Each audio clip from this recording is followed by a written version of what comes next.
You know what that sound means. It's game time. White brings out his king's pawn, and black does the same, followed by the development of the king's knight, and the black's development of the king's knight as well. Now white brings out his bishop, and things start to get interesting. He decides to castle.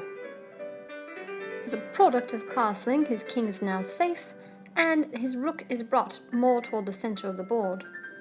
However, it does appear that his king's pawn is at risk.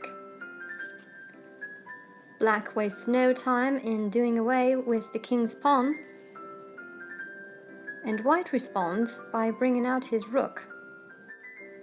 Note that black's king is slightly vulnerable in this position, and the rook moving into the center is an indication that he might want to take advantage of that file being somewhat insecure. Black, seeing that his knight is under attack, brings out his pawn to protect him.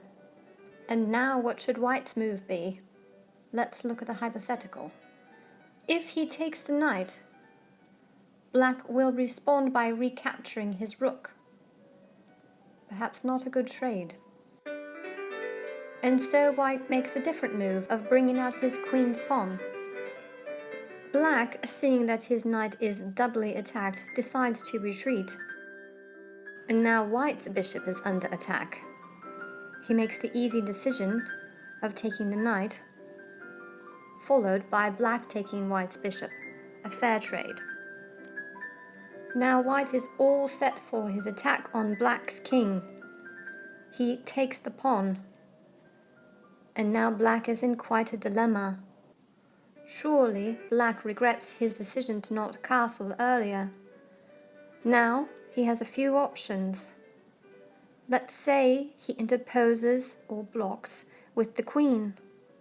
In that case, the rook would take the queen, and white's rook would be lost. Not a good move for black. A queen for a rook is not a good trade. Let's go back to where we started. Perhaps there's another good option.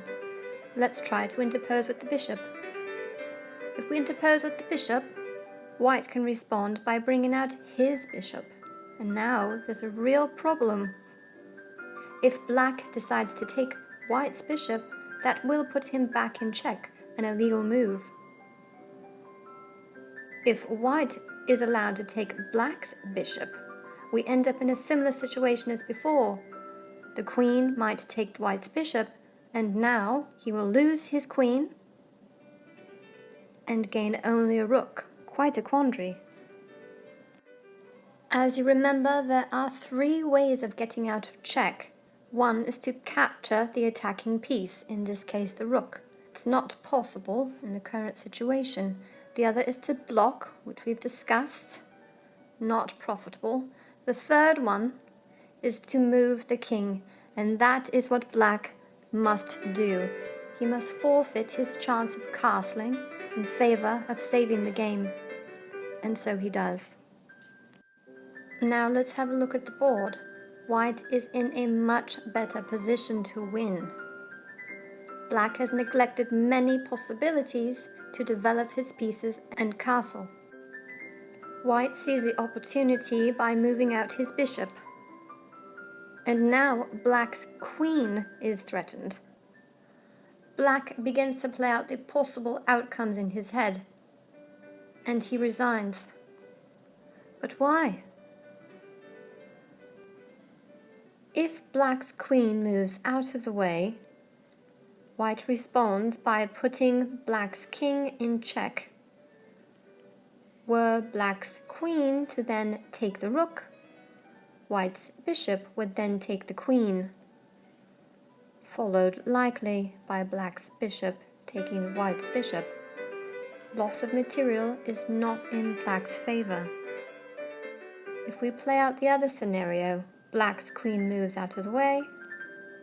Again, white puts black in check with the rook.